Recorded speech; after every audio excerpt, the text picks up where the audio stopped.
guess the question is, after 6 months of testing, are the good things about the Pocket 3 still good?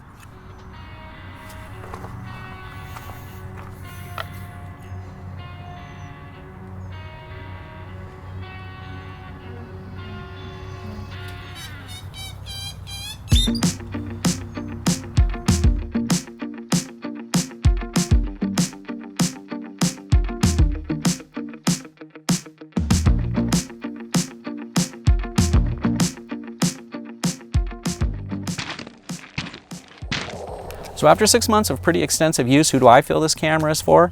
Well, pretty much everyone. I guess it's so versatile, compact, and easy to use. It can be a perfect starter camera for a beginner vlogger or an all-in-one tool for any content creator.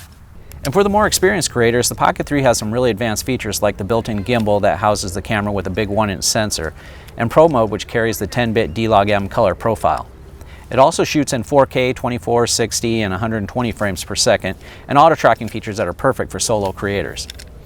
Starting with the size and versatility, the Pocket 3 is about twice as big as DJI's new Action 4 camera, but only weighs about an ounce more than one of the Action 4 cameras. The body of the Pocket 3 doubles as a pretty comfortable handle to hold onto the camera, but unfortunately the controls might get in your way. This is fine because it actually works better for vlogging or handheld shots if you use the small tripod handle or a selfie stick. You'll have to use the extension adapter with the 1/4-inch screw base though, and that brings me to one of the features that needs to be improved on. This little adapter plays a pretty important role for using the Pocket 3 with any accessories. I recently bumped into the stand that my camera is on and grabbed it right before it hit the ground. I noticed that the adapter was still on the stand, but the two little plastic clips broke right off and stuck in the base of the Pocket 3. Fortunately, I found a replacement part made by Cotanti, I believe it's pronounced. I'll leave a link to it in the description. This is made of solid aluminum and the clips make a much better connection to the camera. Unlike most of the other third-party accessories, it doesn't add to the size of the Pocket 3. It's actually smaller than the original piece. As far as versatility goes, throw the Pocket 3 in a little case with some accessories and it's going to be perfect to bring on trips, camping, hiking, or any occasion where you don't want to lug around all your camera gear. Or it can even be used as a main camera for a lot of different types of YouTube channels or social media content. When we talk about the selling points of the Pocket 3, the first thing that everyone is raving about was the 1-inch sensor.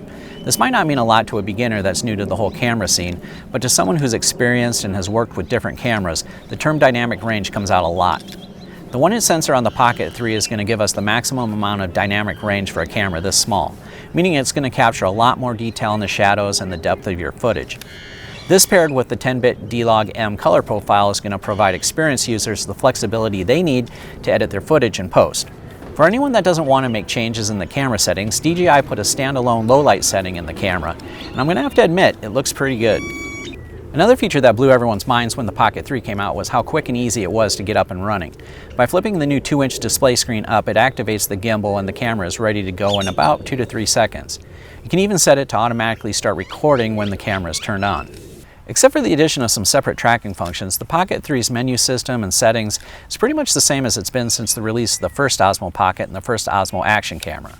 Like always, you'll have your auto and pro settings stored away on the right side here, your resolution and frame rate settings come up from the bottom, and your general settings come down from the top. You can tap the little icon in the bottom left corner to scroll through the different shooting modes along with all your saved presets, which has always been my favorite feature with DJI cameras. The signature feature of the DJI Pocket cameras has always been the built-in gimbal. This pretty much causes a love-hate relationship between the users and the Pocket camera, especially if you're not familiar with how a gimbal actually works. You can't just grab the camera and point it up to the sky. You have to familiarize yourself with how to use a gimbal. The best use for the gimbal is for getting nice, smooth handheld shots panning left to right or up and down. Because of the built-in gimbal, the Pocket 3 series of cameras are the only ones that offer actual camera tracking. DJI has been working on this since day one and they pretty much have it mastered with their drones. The tracking feature with the Pocket 3 is definitely an improvement from the earlier releases, but it still lacks consistency and tends to lose the subject pretty easy. When it does lock onto you, it tracks your head movement, so it can get a little jittery if you're moving your head a lot during the tracking process. The face tracking, on the other hand, is a vlogger's dream. Simply select the face tracking function and it locks on and never lets go. Holding just the Pocket 3 away from your face is still a little close for me, but any handle like the mini tripod gives you just the right amount of distance when you're talking to the camera. Even with everything that the Pocket 3 has going on, you can still get about 2 hours of shooting time, but even more impressive is the fact that the battery can be 80% charged in about 15 minutes compared to almost an hour for previous models.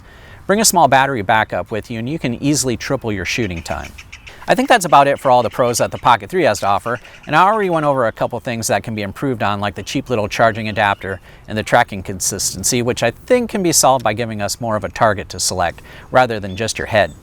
Other than that, most of the other issues are probably just user error or the user not understanding what this camera is meant to be used for. It's not an action camera, it doesn't have image stabilization, it has a very fragile gimbal that's used to help you stabilize handheld footage. If you want an action camera to put on your car, bike, or even your backpack, then you'd be better off using the Action 4 with its rock-steady stabilization. Let me know in the comments below if you're having the same experience with the Pocket 3 and if you think it's going to be a keeper for you. And if you're still getting the hang of using the Pocket 3, you might want to check out this video here.